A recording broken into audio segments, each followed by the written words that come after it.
teman-teman penonton Bincang Jelajah. Hari ini hari Kamis tanggal 18 Agustus disiarkan langsung dari Pondok Cabe dan juga dari Solo bersama Mas Okta. Kali ini kita ada di Bincang Jelajah edisi kelima dengan tema pengalaman sertifikasi guide. Saya Nihan Lanisi dan juga saya Yulita sebagai dosen. Kita berdua ini dosen pariwisata dan juga ada mahasiswa tercinta kita, Mas Oktavia Basuki Putra. Halo, selamat siang Mas Okta. Ya, selamat siang Bapak Ibu. Nah, Mas Okta ini sekarang posisinya ada di Solo. Mas Okta adalah mahasiswa semester berapa Mas Okta? Saya semester 5, Pak. Semester 5 ya. Oke. Kali ini kita akan berbincang terkait pengalaman Mas Okta mengikuti sertifikasi guide dan juga ngobrol-ngobrol tentang bagaimana sih jadi mahasiswa pariwisata di UT. Oke? Nah, kita mulai aja kali kita mulai ya. Ini kita santai aja ya Mas Okta ya, karena biarpun dosen sama mahasiswa ternyata setelah dilihat kita seumuran ya Mas Nihan ya. Jadi sama-sama dulu lahirnya. Jadi yang menarik di UT kadang-kadang kalau di kampus konvensional kan biasanya mahasiswa itu lebih muda dari dosennya. Kalau di UT bisa semua kemungkinan ya terjadi ya. Nah, ini pertanyaan nih Mas Okta. Yang pertama sebelum kita ke topik utamanya ya, sertifikasi guide nih. Ini kan teman-teman di sini barangkali ada yang baru mau kuliah di pariwisata UT, ada yang udah kuliah, ada yang mempertimbangkan mau lanjut apa enggak. Nah, gitu. Mas Okta kan sekarang udah semester 5 nih. Boleh cerita nggak Mas, apa sih sebenarnya awalnya kenapa ngambil kuliah pariwisata di UT? Ya, kalau dari saya pribadi, universitas terbuka memang paling fleksibel ya. Jadi awalnya memang passion saya di bidang pariwisata gitu, ingin melanjutkan studi di bidang pariwisata. Tapi terkendala kalau bekerja gitu kan susah juga untuk mengimbangi kuliah dan kerja. Nah, di tahun 2019 itu mulai berdiri program studi pariwisata di Universitas Terbuka ya. Nah, itu semakin jadi semangat saya gitu untuk terus melanjutkan pendidikan tinggi, khususnya bagi para pekerja ya, yang mungkin di perhotelan atau mungkin di pariwisata, dan bekerja tidak di bidang pariwisata pun bisa gitu, berkuliah di pariwisata Universitas Terbuka gitu. Jadi yang membuat saya lebih semangat lagi untuk melanjutkan pendidikan tinggi, akhirnya saya memutuskan untuk melanjutkan di UT dan ambil prodi pariwisata begitu. Dan kemarin juga sempat terkendala karena memang saya domisilinya di Solo dan kebetulan prodi pariwisata baru ada di 5 wilayah UPBJJ. Jadi ada di Mataram, Batam, Kendari, Gorontalo, dan Ambon. Nah, kemarin saya mendaftar di UPBJJ Batam, sementara domisili di Solo. Jadi awalnya saya koordinasi dulu dengan pihak UPBJJ Batam, dan untuk mekanismenya tidak ada kendala ya, jadi kayak administratif dan perkuliahannya juga kebanyakan online, jadi ya tidak bermasalah. Akhirnya saya memutuskan untuk mendaftar dan sampai sekarang menjadi mahasiswa pariwisata di UT sampai semester 5 ini. Gitu. Oke, menarik banget ya Mas Nihan ya. Jadi sebelum masuk ke pariwisata pun berarti sudah bekerja di bidang pariwisata ya Mas Okta ya? Iya, betul sekali Bu. Bisa diceritain nggak nih pengalaman kerjanya dari tahun berapa, misalnya habis lulus SMA di mana gitu, terus mulai kerja di sektor pariwisata seperti apa? Ya, baik, saya mungkin cerita mulai sejak dari 2020 awal ya, saya masuk di Museum di Colomadu. Jadi saya bekerja di Museum di Colomadu sebagai staff greeter. Jadi di staff greeter juga sekarang diberi wewenang oleh pihak manajemen untuk merangkap sebagai guide juga, karena setelah dari sertifikasi guide kemarin. Jadi ya kerjaan saya dari greeter juga nge-guide juga akhirnya gitu. Jadi 2020 awal saya memang posisinya di greeter, terus sampai Maaf, sekarang. maaf nih, sebelum dilanjutkan, mungkin teman-teman yang nonton nih ada yang belum tahu maksudnya greeter itu apa maksudnya? Ya, kalau di Museum di Colomadu ada posisi greeter, jadi posisi staf yang menyambut wisatawan, pengunjung yang datang di Museum di Colomadu. Jadi ya greeting, terus tapping gate-nya, barcode-nya di gate.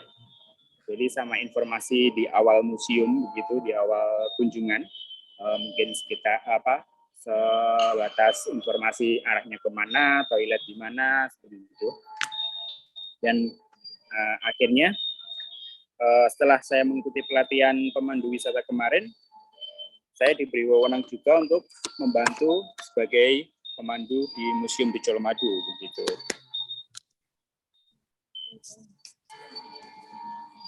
Begitu Bapak. Oke, jadi ini sangat asik ya Mas. Jadi suasana kerjanya nggak bosan dan dengan penuh nuansa tradisi gitu Mas ya. Jawa banget ya, tradisional. Ya, betul sekali. Jadi ya disyukuri dan nikmati pekerjaan yang sekarang.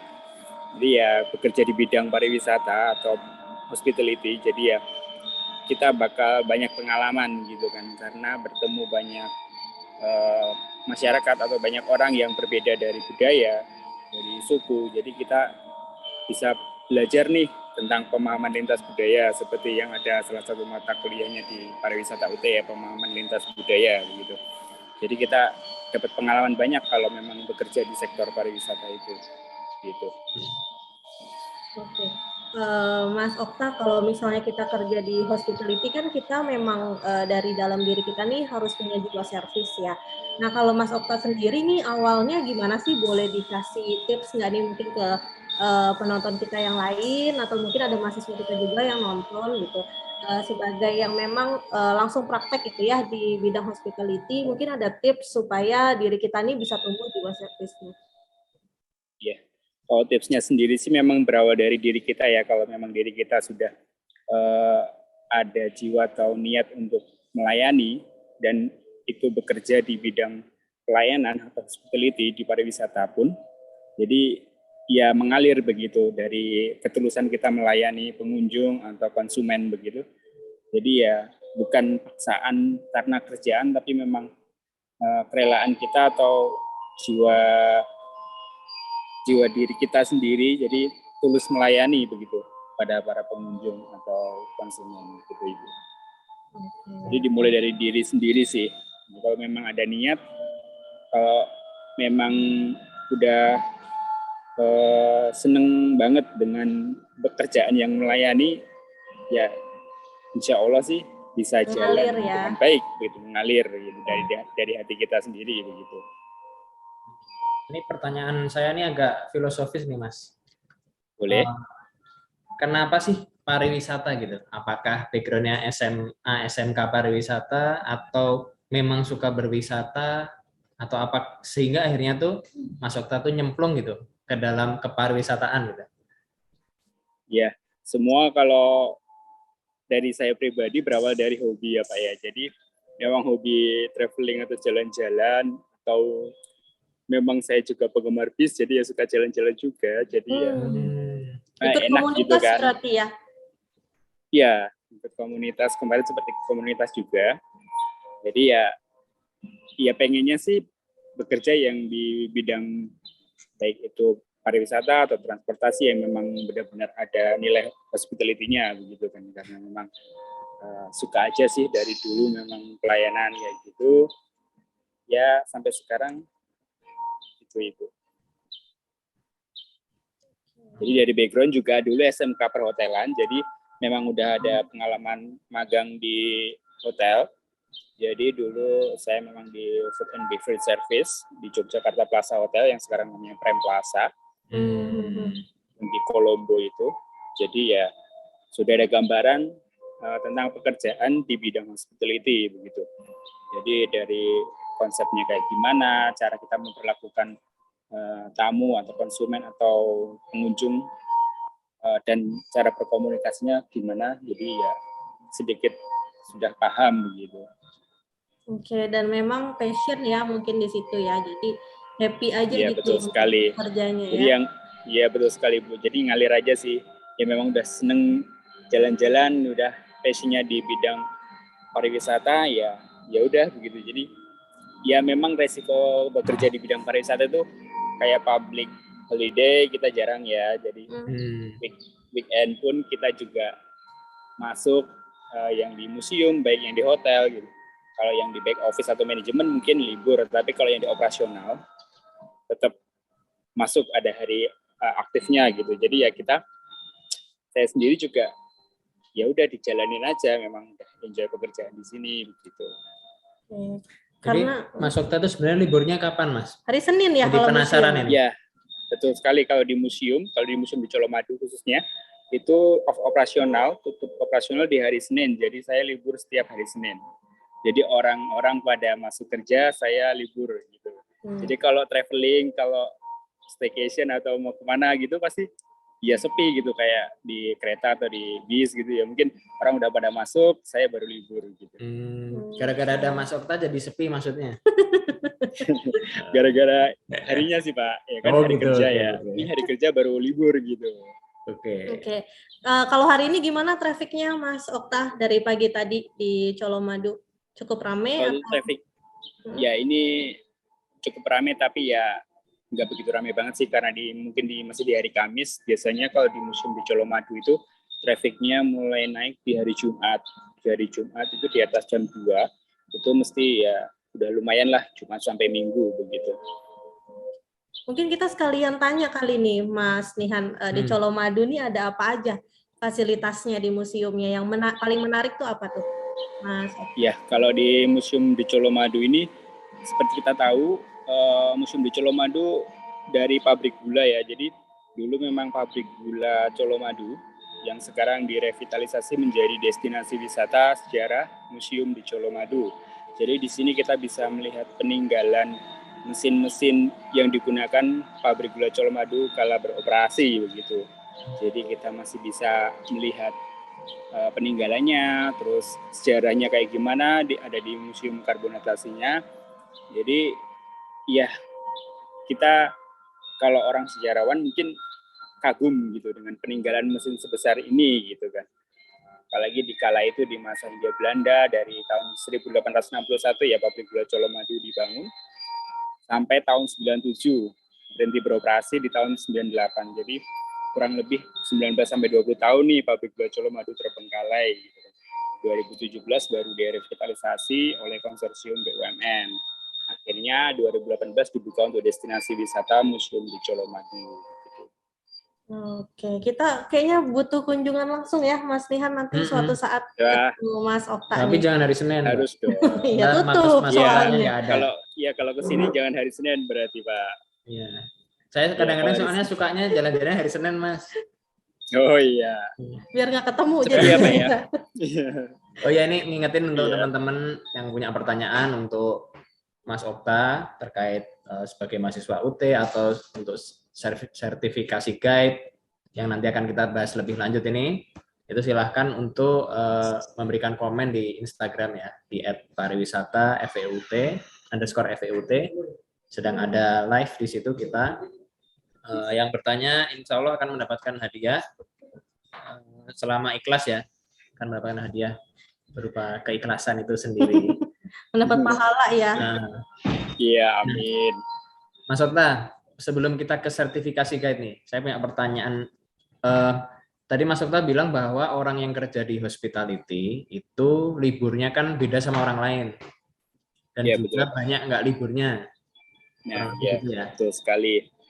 Terus gimana itu dengan kerepotan ditambahin kuliah, Mas? Model pengaturan waktunya gimana dan apakah itu memungkinkan? Manajemen waktu. Nah, ini cerita menarik sekali nih dari diri saya sendiri ya, yang saya alamin dari bekerja di sambil kuliah di UT gitu kan. Nah, jadi ya dari diri kita sendiri sih Pak. Jadi niat dari diri kita bekerja untuk cari uang dan untuk bayar SPP, kita bayar SPP sendiri. Jadi balik lagi, kita tujuannya ke depan mau ngejar apa sih gitu kan. Mau ngejar ilmu untuk ke depannya yang lebih baik lagi kayak gitu. Jadi meskipun seberat apapun pekerjaan, serepot apapun pekerjaan, ditambah dengan tugas tutorial online dari kampus, terus bahkan ada tugas 1, 2, 3 itu, jadi ya mau nggak mau, manajemen waktunya harus stabil nih, gitu. Jadi jangan mas-malesan. Jadi tipsnya untuk mahasiswa atau calon mahasiswa yang mau kuliah di UT itu memang benar-benar harus mandiri, gitu. Digembleng kita sendiri, kita cari informasi sendiri. Kalau ada kontak dosen ya kita bisa kontak beliau, tanya yang tentang apa yang mungkin belum diketahui. Contohnya kemarin di semester kemarin saya sudah ada mata kuliah berpraktik ya Pak ya. Jadi itu pengalaman saya kemarin ada mata kuliah manajemen operasional layanan kepariwisataan. Nah itu ada mata kuliah berpraktik tuh saya ambil praktikumnya di hotel, di akomodasi di Jogja. Jadi waktu buat spare-nya bolak-balik Solo Jogja. Jadi ya alhamdulillah lancar juga dan sudah selesai di semester 4. Kemarin juga mata kuliah manajemen operasional layanan kepariwisataan dapat A begitu ya. Syukur, alhamdulillah gitu. Mantap. Jadi ya pengalaman berharga sih Pak. Jadi kuliah di UT itu benar-benar tertantang gitu. Jadi kita harus benar-benar mandiri gitu loh dalam belajar, karena 1 semester 6 bulan itu di UT cuman efektifnya 2 bulan nih.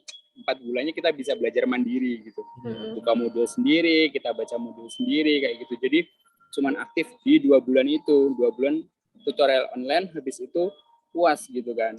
Dan karena di UT nggak ada UTS ya, jadi 1 semester langsung UAS gitu. Jadi kerasanya cepet banget nih.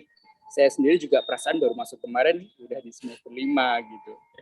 Jadi ya memang benar-benar wah sebentar lagi nih harus sarjana pariwisata gitu kan. Amin. Gitu. Oke, terus kalau di lokasi kerjanya pada kadang suka lihat nggak nih Mas Okta belajar sendiri gitu. Terus pada nanya-nanya gitu nggak sih, mungkin teman atau saudara di rumah kuliah di mana, terus sistemnya kayak gimana kayak gitu. Ya kalau saya sendiri sempat bawa modul nih ke kerjaan, disambi nugas sambil belajar gitu, bawa modul di kerjaan. Paling teman juga nanya, wah rajin banget bawa modul. Iya mau gimana lagi gitu kan. Orang yang di kuliah dan memang kita perlu effort yang luar biasa kalau kuliah di UT itu, karena memang kita harus diri kita sendiri yang aktif gitu, karena tutor atau dosen juga cuman mendampingi dan membimbing, jadi kita sendiri yang bisa memanajemen waktu dengan baik untuk tips kuliah di UT supaya sukses sampai 4 tahun atau bahkan bisa lebih cepat ya, syukur gitu kan. Jadi ya itu sih, kalau keluarga juga saudara gitu ya nanya kuliah di mana, kuliahnya kok nggak tahu di kelas gitu kan. Ya memang kuliah di UT kan online, jadi ya enaknya itu sih, mau kuliah sambil rebahan bisa, mau sambil makan bisa, mau sambil kerja juga bisa gitu kan. Ya benar-benar UT itu paling jos lah pokoknya. Fleksibel Mas ya. Ya betul sekali. Jadi selagi ada niat kita untuk ngerjain tugas, ada niat kita untuk ujian gitu. Saat ini kan dari kemarin sampai semester ini saya kemarin baru THE ya karena masih pandemi. Jadi belum ada UAS manual, jadi saya belum ngerasain UAS manual nih. Jadi dari kemarin memang UASnya THE. Jadi itu lebih berpikir keras nih, harus ada pertanyaan esai dan cara berpikir kita tuh kayak gimana kayak gitu. Oke. Ini Mas Okta. Jadi sebenarnya menurut Mas Okta nih kan udah nyemplung di dunia industri hospitality dan tourism ya. Kalau misalnya Mas Okta kuliah dengan segala pengetahuan dan gelar yang besok misalnya lulus itu sebenarnya prospek karirnya apa sih Mas yang dikejar sama Mas Okta itu apa gitu? Ya, kalau dari saya sendiri, ya pengennya sih ke depan pengen punya usaha yang bergerak di bidang pariwisata, baik itu travel atau nanti juga planning ke depan sih ada rencana sama teman-teman alumni sertifikasi guide kemarin mau ngembangin destinasi di salah satu lokasi di Kabupaten Banyumas gitu ya. Jadi ya poinnya dari pelatihan pemandu wisata kemarin sih, teman saya bilang jangan jadi cuman stuck di guide gitu. Kita harus berinovasi lebih lagi gitu. Ya kalau guide kita bisa, nanti kita juga berinovasi lebih lagi. Makanya kemarin juga sempat berpikir kita rencana juga belajar untuk membangun destinasi di salah satu lokasi Kabupaten Banyumas itu. Ya, mudah-mudahan lancar ya, Mas. Rencananya mungkin kalau butuh ide lagi atau saran atau bantuan bisa tanya ke kita juga ya, Mas Nian. Siapa tahu Dengan bisa senang ngebantu. hati nanti. Tapi kita juga bisa tanya sama Mas Okta juga, Iya, karena kan betul. Pembelajaran itu logis dialektik ya. Jadi Iya, apalagi di UT sekali. gitu. Saya ini pengalaman nih sebagai dosen nih, untuk teman-teman juga yang pada nonton nih ya. Jadi ketika kemarin akreditasi macam-macam itu ketemu mahasiswa-mahasiswa, ternyata ada yang udah jadi manajer hotel udah berpuluh-puluh tahun gitu. Ada yang fresh graduate SMA. Jadi sangat beragam gitu. Kita justru bisa saling belajar gitu. Betul sekali. Banyak jadi kalau kita ya. Iya, enaknya di UT itu memang dosennya bisa diajak kerjasama gitu ya. Maksudnya ya kita sama-sama belajar bareng gitu kan, karena memang tujuan kita kan satu ya meningkatkan sektor pariwisata Indonesia ya, khususnya kalau yang di prodi pariwisata. Jadi ya gimana caranya kita bisa belajar bareng untuk memajukan pariwisata Indonesia kayak gitu sih. Jadi ya asik lah kuliah di UT itu, dosen-dosennya juga bisa diajak sinergi begitu. Saya senangnya disambut dengan hangat oleh para dosen. Dia dengan senang hati kami belajar bersama gitu. Mungkin saya yang belum tahu bisa tanya ke Bapak Ibu dosen, dan Bapak Ibu dosen mungkin mau berkolaborasi atau mau bersinergi dengan kami selaku mahasiswa pariwisata UT, ya monggo, dengan senang hati juga terbuka begitu Pak. Ya, ini bukan endorse ya teman-teman ya. Tadi saya sama Mas Okta nggak WA-WA dulu bilang, Mas Okta nanti bilang gini ya gitu. Ya ini pengalaman saya sendiri sih Pak. Jadi ya saya memang merasakan asik sih kuliah di pariwisata UT gitu. Oke, ini kita lanjut ke intinya inti ya. Intinya inti. Nah, kalau Mas Okta kan sekarang di bagian apa tadi? Greeter ya? Greeter ya? Ya, saya di Greeter Pak. Itu kalau di Greeter apakah ada sertifikasi juga, atau sertifikasi itu ada di bagian guide saja yang membuat Mas Okta kemarin mengambil sertifikasi? Itu bisa diceritakan mungkin Mas? Ya, jadi kalau di Greeter sendiri memang tidak ada sertifikasi. Kalau sertifikasi mungkin lebih ke guide-nya ya, karena memang guide yang profesional udah harus berlisensi atau bersertifikasi, didukung dengan pelatihan dan uji kompetensi dari lembaga sertifikasi profesi. Jadi memang selayaknya kita sebagai pemandu wisata atau guide ya mau nggak mau harus berlisensi, karena dia resmi juga, kita kemana-mana juga aman. Kalau misalnya kita mau bekerja pun kita juga aman dengan lisensi tersebut begitu. Jadi pengalaman saya kemarin itu, saya bekerja tapi belum ada basic untuk memandu juga, dan kebetulan ada pelatihan pemandu wisata, jadi saya mengikuti ini. Dan satu kendala itu harus koordinasi dengan manajemen begitu. Jadi kemarin sempat terkendala masalah perizinan, karena itu pelatihannya 12 hari begitu kan. Jadi gimana caranya saya bisa berangkat untuk pelatihan dan tidak meninggalkan pekerjaan begitu. Akhirnya kemarin berdiskusi sama manajemen, diberi kelonggaran, dihitung cuti dan sisanya izin pelatihan begitu. Akhirnya saya berangkat untuk pelatihan pemandu wisata, dan di sana belajar selama 12 hari di Semarang. Terus ada orientasi lapangan untuk praktek kita guiding, dan diakhiri dengan uji kompetensi atau ujikom dari lembaga sertifikasi profesi. Jadi yang outputnya dari pelatihan itu ya ujikomnya itu, jadi untuk mengetahui assessment sejauh mana sih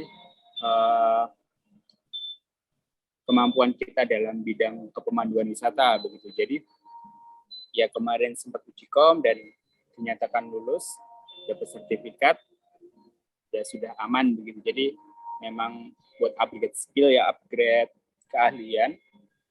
Jadi saya semakin tertantang nih, wah ini ada tantangan baru nih buat jadi pemandu wisata gitu kan.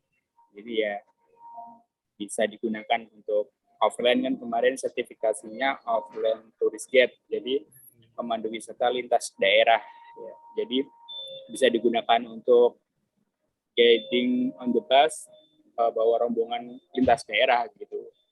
Dan di lokasi destinasi sendiri kebetulan saya sudah bekerja di museum, dari pihak manajemen kemarin memberi wewenang untuk membantu sebagai guide di Museum di Colomadu begitu.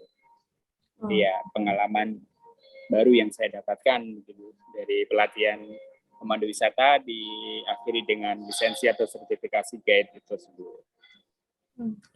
Berarti ini ya Mas ya, bisa kita kalau sertifikasi itu kita belum punya pengalaman kerja pun bisa mengambil sertifikat asal mengikuti pelatihan seperti itu ya?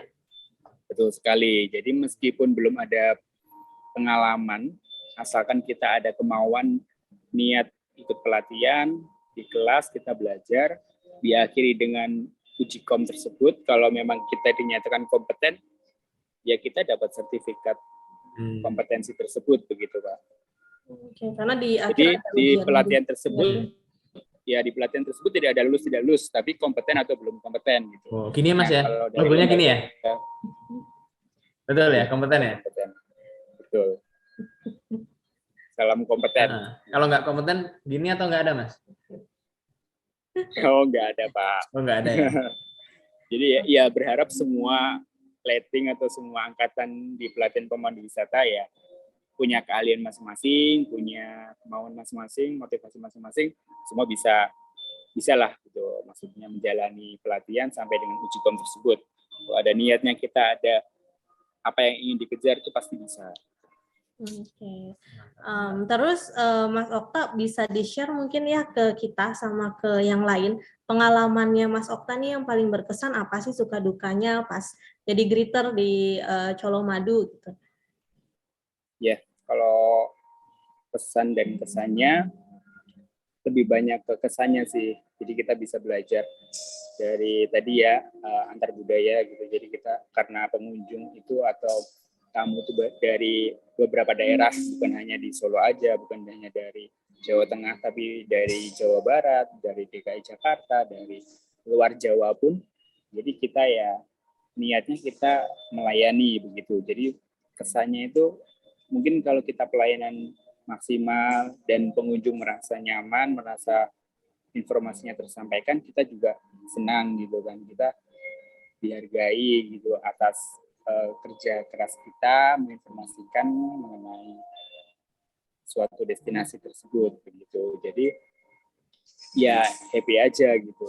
Kalau untuk dukanya sendiri ya kadang mungkin ada pengunjung beberapa yang kurang nyaman dengan fasilitasnya atau apa, mungkin ya kena komplain gitu ya. Yang namanya bekerja di bidang pelayanan atau hospitality, baik itu di destinasi atau di perhotelan pun sama, karena pengunjung atau tamu mungkin maunya diperlakukan sebagai raja, tidak ada pepatah juga yes is the king gitu, tamu adalah raja gitu. Yang mereka sudah berupaya membayar, tapi apa yang fasilitas dapatkan mungkin kurang berkenan di hatinya, jadi ya mau nggak mau kita menerimanya dengan baik, kita memberi ucapan maaf dan saran kedepannya, masukan yang sangat mendukung bagi suatu destinasinya gitu. Oke. Ini pertanyaannya nggak loncat-loncat, nggak apa-apa Mas ya? Nggak apa-apa Pak, siap. Saya penasaran ke sertifikasi guide lagi nih. Jadi tadi kan Mas Okta bilang ini ya jenis sertifikasinya yang boleh lintas daerah ya? Ya, jadi kemarin memang saya yang offline tourist guide atau pemandu wisata lintas daerah gitu. Jadi itu yang bisa dipakai, justru tuh malah yang bisa dipakai bawa rombongan ke Bali, ke Bandung, ke Bromo dan sebagainya. Yang penting lintas daerah gitu, dan dipakai di lokal guide pun kalau memang seseorang itu bekerja di destinasi itu ya bisa jadi gitu. Berarti ada sertifikasi local guide, Mas, yang nggak boleh keluar daerah ada? Sertifikasi Ada. spesifik gitu? Ya, setahu saya ada yang khusus untuk local guide. Jadi itu namanya local guide. Itu pemandu wisata lokal yang itu hanya khusus untuk destinasi tersebut gitu. Jadi mungkin seperti yang di guide-nya Lawang Sewu kalau nggak salah ya. Jadi itu ada local guide-nya Lawang Sewu, mungkin hanya sebatas di Lawang Sewu. Jadi yang overland tourist guide itu misalnya bawa rombongan ke Lawang Sewu, jadi begitu sampai di destinasi baru disampaikan ke guide lokalnya. Jadi yang tourist guide overlandnya nggak bisa berwenang di situ karena sudah ada local guide-nya di situ begitu. Oke. Itu LSP-nya apa dan juga kalau boleh tahu biayanya berapa atau mungkin waktu itu ada program dari mana gitu, Mas? Ya, kalau saya sendiri kebetulan kemarin dari Disnaker Trans Provinsi Jawa Tengah, PLK Semarang 1, Balai Latihan Kerja Semarang 1, jadi didanai oleh APBD. Jadi saya kemarin full tidak berbayar sama sekali, Pak. Dari awal pelatihan sampai sertifikasi tidak berbayar juga. Jadi LSP-nya saya kemarin menggunakan LSP Pramindo. Oke. Dalam satu batch itu berapa orang tuh kemarin pesertanya, Mas Okta? Satu batch kemarin ada 40 dibagi 2 kelas gitu. Cukup di banyak kelas A juga. dan kelas B. Iya. Gini semua, Mas? 40 orang gini semua? Gini semua. Kompeten Dan semua. ya pengalaman berharga banget kemarin selama pelatihan itu, banyak teman-teman yang memang benar-benar sudah jam terbang tinggi di bidang pemanduan wisata. Jadi mungkin yang sudah sering nge-guide tapi belum berlisensi, mereka pada mengikuti, gitu kan, menambah wawasan dan lisensinya begitu. Dan ada teman yang punya biro perjalanan, jadi punya relasi yang luar biasa nih. Jadi kenal teman-teman yang punya biro. Kemarin juga pengalaman berkesan, teman saya yang punya biro di Semarang bawa rombongan ke museum di Colomadu. Jadi relasi yang paling membanggakan gitu. Oh, punya teman di museum di Colomadu nih, rombongannya bawa aja ke Colomadu. Jadi ya itulah, kita saling simbiosis mutualisme. Jadi mungkin dari teman-teman yang belum ada job, dari teman-teman yang punya biro mungkin biasa diajakin PL-an atau guide offline. Jadi ya kita sama-sama bisa sinergi lah, gitu, berkolaborasi. Kalau mengikuti program yang dari Disnaker tadi itu, apakah ada konsekuensinya, Mas? Harus bekerja di Jawa Tengah atau di mana, atau itu bebas saja gitu, Mas? Kalau itu bebas saja sih, Pak. Selama mengikuti pelatihan, mungkin jika mengundurkan diri baru penggantian biaya gitu. Gitu. Yang sudah dianggarkan begitu. Tapi kalau selama 12 hari atau pelatihan sampai selesai lancar, tidak ada halangan apapun, ya kita memang tidak dituntut apapun gitu.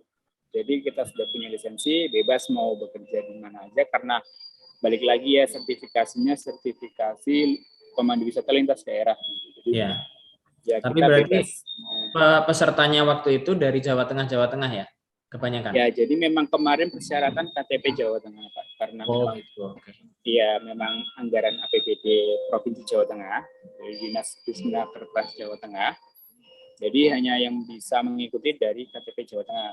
Biasanya sih di berbagai provinsi ada itu, Pak. Ya. Seperti DKI Jakarta, dinas itu malah di bawah Dinas Kebudayaan dan Pariwisata Provinsi DKI Jakarta sebelumnya. Itu ada pelatihan pramuwisata, itu bisa diikuti oleh warga-warga berKTP DKI Jakarta, gitu. Atau yang memang bekerja di bidang pariwisata di DKI Jakarta meskipun KTP-nya luar Jakarta, disertai dengan surat rekomendasi atau lampiran dari pekerjaannya tersebut, gitu sih, Pak. Ini info yang menarik ya. Jadi saya juga sering lihat tuh dari dinas-dinas dari setiap daerah di Indonesia itu sering mengadakan sertifikasi, terutama di bagian pariwisata. Seperti waktu kemarin kami mengambil sertifikasi venue management di Jogja itu, kami ditawari juga ada dari, kalau nggak salah mana ya, Lombok apa mana gitu. Tapi boleh diikuti secara umum karena yang mengadakan nasional gitu. Iya, betul. Informasi-informasi itu memang harus kita kejar sendiri ya, untuk Ya. tahunya Ya, di mana. sebagai informasi kalau di peraturan daerah Jawa Tengah itu sepertinya di khususnya bidang pariwisata, pemandangan wisata itu memang harus berlisensi, karena waktu itu sempat ada sidak dari gabungan ya Satpol PP, Dinas Pariwisata, itu khususnya di Candi Borobudur karena destinasi super prioritas ya. Itu eh, menggelar operasi bagi pemandu wisata yang belum punya sertifikat begitu. Jadi itu suatu tanda memang kita tuh bekerja secara profesional tuh memang harus benar-benar ada bukti tulis gitu ya atas skill atau kemampuan dari masing-masing individu gitu. Jadi kita kalau misalnya ada sertifikasi, udah punya sertifikat, kita aman mau bekerja dimanapun, apalagi sertifikat tersebut dari LSP dan itu berlaku di offline gitu kan. Jadi kalau offline kan masih bisa dipakai untuk ke Bali, ke Lombok kayak gitu. Yang penting kita sudah punya lisensi, kita aman meskipun nanti ada operasi atau sidak dari pemerintah daerah di sana gitu. Kita sudah resmi karena memang kita sudah berlisensi gitu. Oke. Semoga semakin banyak ya Mas Nihan ya pelatihan-pelatihan dari pemerintah ya, soalnya memang bagus banget gitu ya untuk peningkatan skill para praktisi gitu di bidang hospitality atau pariwisata ini. Kalau ke Colomadu sendiri berarti under BUMN ya Mas ya? Kalau di Colomadu sendiri di bawah PP Group, jadi anak perusahaan PP Group diberi wewenang, PT Sinergi Colomadu namanya, itu diberi wewenang untuk mengelola museum di Colomadu. Jadi kita kebijakan dan aturan SOP-nya ngajunya di PP, BUMN PP gitu. Oke, ini Mas Okta masih aman ya untuk ngobrol dulu sama kita? Belum dicariin kan ya, karena masih jam kerja katanya. Iya, belum dicariin pengunjungnya soalnya. Iya. Itu sertifikat itu diperpanjangnya per berapa tahun, Mas? Terus modelnya gimana perpanjangannya? Ya, itu per 3 tahun ya sepertinya Pak. Saya lupa tuh, 3 atau 5 ya. 3 tahun sepertinya. Jadi itu konsepnya mekanisme perpanjangannya itu setelah habis ya kita ngurus perpanjangan mungkin diuji kom lagi. Gitu. Tapi Mas Okta belum punya bayangan itu ya. Jadi kemarin baru mendapatkan sertifikat dulu ya. Iya betul sekali Pak. Jadi ya nanti untuk progres ke depannya, mungkin 3 tahun ke depan kalau memang habis, jadi pengalaman pertama saya untuk perpanjangan lisensi, sertifikasi pemandu wisata itu gimana gitu. Oke. Berarti 3 tahun lagi kita bisa ngobrol-ngobrol lagi nih. Nanti kita undang lagi. Perpanjangan. Mungkin jadi 15 cm, 20 cm mungkin diperpanjang nanti. Panjangnya Pak ya. Ini sambil bercanda Mas ya. Karena Boleh. Ilmu pengetahuan tuh kalau nggak sambil bercanda kadang-kadang masuknya sulit Mas. Malah jadi sekali, apalagi ilmu pariwisata ya Pak ya. Tidak bisa sepaneng banget gitu. Cocok. Emang anak pariwisata banget jiwanya. Iya, betul sekali. Karena jiwa kita jiwa melayani gitu. Jadi kalau kita terlalu pakem gitu kurang gimana gitu. Kurang greget aja kalau bekerja di bidang pariwisata. Mas, masuk ke materi sertifikasi pelatihan tuh ya, saya pengen tanya. Jadi sebenarnya ada materi apa aja Mas kalau secara overview gitu? Ya, jadi overview-nya kemarin itu diajarin mengenai transfer in, transfer out di bandara. Jadi proses kita penjemputan tamu di bandara, jadi pakai paging board dan sebagainya kayak gitu. Dari awal sampai akhir penjemputan kita transfer ke hotel baru ke destinasi kayak gitu. Jadi kita diajarin semua, termasuk guiding on the bus. Jadi opening guiding di on the bus, terus storytelling tentang tempat atau destinasi yang kita lintasi kayak gitu. Terus di destinasi wisata kita bisa praktis tentang destinasinya, jadi local guide-nya kayak gitu sih Pak. Terus menyusun laporan perjalanannya, jadi sebelum kita melakukan tugas on duty sebagai guide, apa aja yang harus dipersiapkan dokumennya. Terus setelah selesai dari itu apa aja dokumen yang memang harus diselesaikan, begitu sih. Untuk ujiannya mungkin ya Boleh. bisa diceritakan juga yang diuji itu Ya. apa itu? Yang diuji waktu itu saya sendiri tertulis dan lisannya sendiri suruh praktek langsung nih Pak. Jadi di depan itu kan kalau ini namanya asesmen ya, asesmen diuji oleh asesor. Nah kita sebagai asesinya, jadi kita diuji oleh asesor seberapa kompeten kita di bidang kepemanduan gitu. Jadi ada tertulis sama saya kemarin disuruh praktik tentang guiding on the bus gitu. Jadi opening, storytelling sama closing-nya, terus juga guiding di destinasi atau local gate-nya begitu. Oke, terus sebelum dan sesudah pelatihan berasa banget nih ya, berarti Mas Okta ya lebih pede waktu kerja, terus lebih tahu nih apa yang harus aku lakukan kayak gitu ya, atau berasanya gimana nih pengaruhnya? Ya betul sekali sih, efeknya tuh, impact-nya tuh besar gitu. Dari sebelum saya ikut pelatihan, karena saya belum punya basic di bidang kepemanduan wisata, seperti apa sih teknisnya atau konsepnya guiding itu kayak gimana, dari opening, guiding, closing kayak gitu. Setelah saya mengikuti pelatihan, sedikit saya nambah pede ini. Jadi saya mulai berani untuk mungkin ada pengunjung yang minta di guiding, saya bantu untuk guiding di museum di Colomadu. Jadi dari awal saya guiding itu pengalaman pertama itu ya masih nervous juga sih sebenarnya. Terus kedua ketiganya itu sudah terbiasa karena memang kita udah praktis setiap harinya. Jadi mau nggak mau ya itu tantangan tersendiri gitu. Kalau memang mau fokus di bidang kepemanduan wisata ya memang harus praktek langsung, nggak bisa cuma teori aja gitu. Jadi kita harus praktek gimana cara menyampaikan informasi, kita cara berkomunikasi kepada pengunjung gitu, atau wisatawan. Oke, terus mungkin bisa menebar ilmu ke sesama guide atau apa namanya pegawai di sana ya, Mas Okta ya? Ya, betul sekali. Jadi kebetulan di sini sedang ada anak magang juga dari SMK. Jadi saya bisa sedikit membantu teman-teman dari anak magang. Saya beri kepercayaan juga untuk membantu guiding. Jadi sewaktu saya repot atau mungkin pas di weekend khususnya, kalau memang saya pas lagi repot guiding, ada teman-teman dari anak magang, sudah saya pasrai, saya ajarin, sudah berani handle sendiri. Jadi saya sudah ya senang gitu. Jadi ilmu yang saya dapatkan tidak serta-merta saya ambil sendiri, jadi saya juga bisa menularkan kepada teman-teman yang lain gitu, yang memang prospek ke depannya itu pengen berkecimpung di dunia pariwisata, khususnya kepemanduan wisata begitu. Luar biasa banget nih Mas Okta. Mungkin nanti anak magangnya bisa sekalian dipromosiin untuk lanjut ke UT, Mas Nihan. Boleh, saya selalu promosiin. Kemarin juga saya prospek nih, lanjut di UT aja kalau memang mau bekerja sambil kuliah. Iya, betul. Kuliahnya itu luar biasa gitu.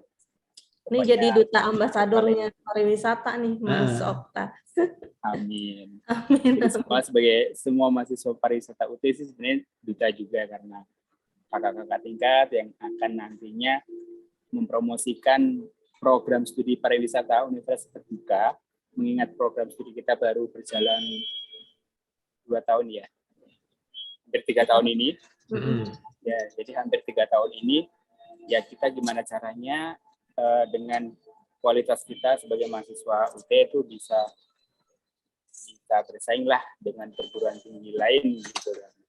Jadi biar kita juga dapat penilaian yang bagus. Kemarin juga saya sempat senang karena memang program studi pariwisata Universitas Terbuka sudah terakreditasi B dari Badan Akreditasi Nasional gitu. Jadi memang tidak diragukan lagi ya, di pariwisata UT sudah terakreditasi B. Iya, betul. Ini kita menunggu Mas Okta lulus langsung berubah jadi A. Kalau ada lulusan, amin. Langsung berubah jadi A. Iya, betul sekali. Mungkin di kakak tingkat saya, Pak, karena saya angkatan kedua, jadi kakak tingkat saya yang di tahun 2019 ya udah masuk duluan, mungkin saya lulus sudah A ini, Pak. Berharap. Amin. Mohon dukungan dan doanya dari teman-teman mahasiswa juga. Ya, kita bangga banget ya Mas Nihan punya mahasiswa kayak Mas Okta yang memang jiwa servisnya tinggi, bisa jadi representasi dari pariwisata UT gitu di masyarakat dengan kehadiran Mas Okta gitu. Jadi nama baik UT pun bisa kebawa gitu dengan Mas Okta misalnya di Solo dan teman-teman mahasiswa lain yang berada di provinsi lain. Mungkin udah ada pertanyaan belum Mas Nihan di Ada. Instagram live-nya? Pertanyaannya mungkin bisa tolong dibantuin dibacain, teman-teman. Sebentar masuk ya, ini ada pertanyaan. Oke, baik, monggo.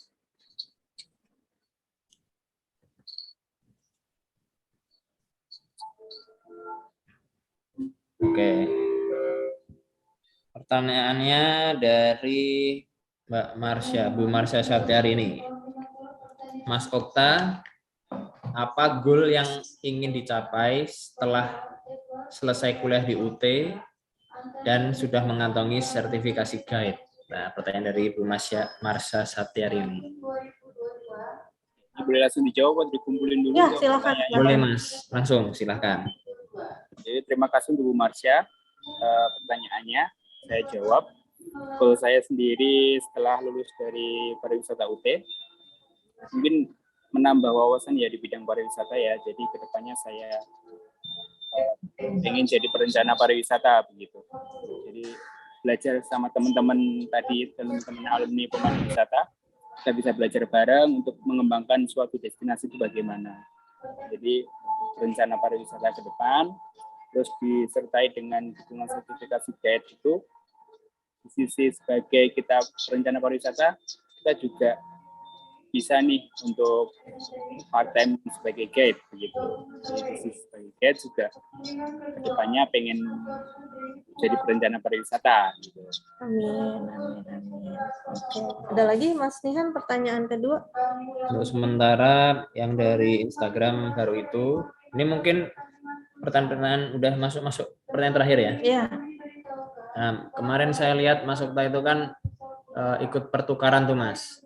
Pertukaran mahasiswa lewat program kalau nggak salah Merdeka Belajar Mas ya? Kampus ya, betul sekali, MBKM ya? MBKM. Ke Batam. Ke Batam. Nah, itu kan artinya Mas Okta harus berkuliah di Batam selama 1 semester begitu ya? Iya, betul sekali Pak. Nah, dengan segala pekerjaan Mas Okta itu mengaturnya gimana itu Mas Okta? Yang kemarin 12 hari kan sudah cukup menguras perizinan. Betul. Jadi ini tantangan lebih lagi nih Pak. Jadi ada 2 pilihan. Satu harus merelakan pekerjaan untuk menambah wawasan, atau tetap di pekerjaan gitu. Jadi akhirnya kemarin setelah pemikiran matang saya untuk merelakan pekerjaan dulu karena untuk menambah wawasan juga. Jadi memang ini program Kemdikbudristek dari Dikti. Jadi Merdeka Belajar Kampus Merdeka ya, MBKM, itu pertukaran mahasiswa merdeka. Ini angkatan kedua. Jadi ini 2 kali diadakan atau diselenggarakan oleh Dikti. Jadi merupakan angkatan kedua. Jadi ya keputusan saya kemarin memang mau leave dari kerjaan dulu untuk melanjutkan pertukaran mahasiswa gitu di semester 5 ini. Dan selama 1 semester saya belajar di perguruan tinggi lain bersama dengan teman-teman dari perguruan tinggi lain se-Indonesia. Jadi kemarin saya di Universitas Internasional Batam nantinya, itu ada sekitar 37 mahasiswa yang lolos di UIB. Jadi dari berbagai universitas ya atau perguruan tinggi. Kemarin ada dari teman Udayana di pariwisata, dari destinasi pariwisata juga. Jadi itu bakal banyak pengalaman dan relasi yang baru gitu. Jadi bertemu dengan teman-teman dari Udayana, kebetulan dari rumpun pariwisata juga, rumpun sosial di bidang pariwisata. Jadi kita bisa saling bertukar pikiran, mungkin kedepannya bisa berprogres bersama. Jadi ya harus dijalani gitu. Jadi ya udah sampai titik puncak nih Ini tinggal saya menunggu kloter keberangkatan karena ada 9 kloter keberangkatan. Ini yang sudah berangkat sudah di kloter 3. Ini kloter 4 baru pemasaran tiket pesawat. Dan saya kloter 5 di awal September nanti. Jadi di antara tanggal 1 sampai tanggal 3, saya untuk rencana terbang ke Hang Nadiem Batam. Jadi ya persiapannya udah sebentar lagi. Dan nervous juga sih, ada rasa groginya juga. Ini memang benar-benar dari ngampus gitu. Di konvensional ya. Karena 4 semester di kampus UT, kita online terus di semester 5 ini kita bareng-bareng kuliah di kampus konvensional di dalam kelas dan bertemu dengan dosen dalam kelas gitu. Jadi ya merupakan tantangan tersendiri dan termotivasi gitu. Harus bisa, apalagi membawa nama universitas terbuka gitu. Ya, betul. Dari UT sendiri kemarin ada 11 mahasiswa termasuk saya. Jadi itu ada dari UT Medan, ada dari seluruh UT di Indonesia. Jadi itu tersebar di kampus-kampus seluruh Indonesia gitu. Jadi saat mendaftar kan diberi 2 pilihan universitas, mau di mana dan di mana. Kebetulan kemarin saya di pilihan pertama ambil di Universitas Internasional Batam, yang kedua di Universitas Katolik de La Salle Manado. Itu saya ambil pariwisata juga. Dan saya lolosnya di UIP akhirnya. Jadi program PMM ini tidak harus seprodi. Jadi misalnya kita ambil mata kuliah lintas prodi bisa, asal dengan persetujuan dari PT asal atau perguruan tinggi asal. Jadi kemarin saya mekanismenya atau progresnya konsultasi dengan Pak Prodi Pariwisata ya, dengan Pak Andi. Jadi ya memang apalagi di UT kita kontaknya tidak fast respon juga dan waktunya juga harus mepet, ya tantangan juga. Akhirnya Pak Andi sangat membantu dan mendukung. Kemarin sudah diberi kesetaraan mata kuliahnya. Jadi konsepnya PMM kan konversi mata kuliah, konversi SKS. Jadi 20 SKS bisa dikonversi di perguruan tinggi asal. Gitu. Jadi ya kemarin atas berkat bantuan Bapak Andi, saya sudah diberi gambaran tentang kesetaraan mata kuliahnya yang bisa dikonversi di UT nantinya. Oke. Selamat ya Mas Okta ya, udah lolos. Terima kasih Pak. Kan semoga lancar nanti semua studinya. Amin, amin, amin. Nggak terasa ya, ini kita udah sampai di 1 jam ya. Sudah hampir 1 jam mengalir dengan satu pertanyaan. Nanti hadiahnya bisa diambil di UT Pondok Cabe ya Bu Marsya. Ada hadiah berupa ucapan terima kasih untuk Bu Marsya. Oke. Mas Okta mungkin ada yang mau disampaikan terakhir?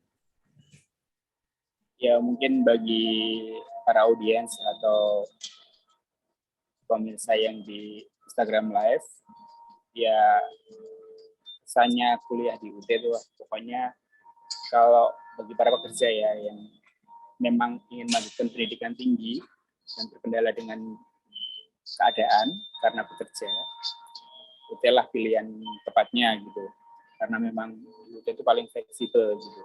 Kita bisa mengatur, manajemen waktu, yang penting niatnya kita untuk melanjutkan pendidikan tinggi. Jadi harus benar-benar bisa memanajemen waktu dengan baik. Insya Allah kita dapat mengambil hikmah dan mendapat gelar yang diinginkan gitu. Apalagi di UT sudah ada program magister dan dokter juga. Jadi barangkali dari teman-teman yang sudah lulus di sarjana di UT bisa melanjutkan ke magister dan doktornya di UT. Oke. Ini kita mau ngucapin terima kasih banget ya Mas Nihan ke Mas Okta karena sudah berkenan untuk ngobrol sama kita, terus juga udah ngebawa nama baik UT ya dengan prestasi-prestasinya Mas Okta, dengan bisa nge-branding UT juga di masyarakat. Kalau sebenarnya UT ini memang pilihan terbaik gitu ya Mas Okta untuk para pekerja dengan waktu belajar yang fleksibel gitu. Mungkin dari Mas Nihan ada lagi yang mau disampaikan? Oke, mungkin sama sih, terima kasih banyak dan semoga lancar selalu. Amin. Untuk semua studi dan pekerjaannya untuk Mas Okta. Amin, Terima amin. kasih Bapak Ibu. Ya. Oke, kita sudah sampai di ujung acara ya. Terima kasih banyak Mas Okta. Semoga kita Terima bisa kasih kembali Pak. minimal 3 tahun lagi ya untuk perpanjangan lisensi. Kita Ya. jelajah lagi ya. Kita undang Ya, lagi. boleh dengan senang hati saya. Oke, untuk teman-teman lain yang sedang menonton ataupun yang nanti menonton video ini dimanapun berada, nanti akan ada bincang jelajah edisi ke-6 pada 2 minggu lagi. Temanya semoga ini terwujud adalah geografi tourism, geologi tourism. Geologi tourism. Jadi ini ada sebuah topik yang menarik. Semoga itu akan terselenggara. Tapi walaupun itu tidak terselenggara akan ada topik-topik lain. Jadi stay tune terus di pariwisata_FEUT. Di situ ada informasi-informasi yang bisa teman-teman akses. Bisa tahu di mana ada pariwisata UT, ada program apa yang baru dan lain-lain. Jadi semoga bincang jelajah hari ini memberi inspirasi ya buat teman-teman gitu. Saya aja yang sebagai dosen aja terinspirasi, pengen kuliah lagi Mas di pariwisata UT saya, pengen ngambil mata kuliah saya sendiri. Iya, monggo Bapak, dilanjut lagi. Jadi saya melihat Mas Okta nih artinya gini, sebagai mahasiswa itu ataupun non mahasiswa ya, kalau kita mau memang kita bisa gitu. Di luar sana itu banyak peluang dan kesempatan yang menanti untuk dipetik, buah-buahan yang menanti dipetik, peluang-peluang yang tercecer-cecer di mana-mana. Cuman apakah kita itu mau atau enggak mencarinya dan memperjuangkannya. Oke.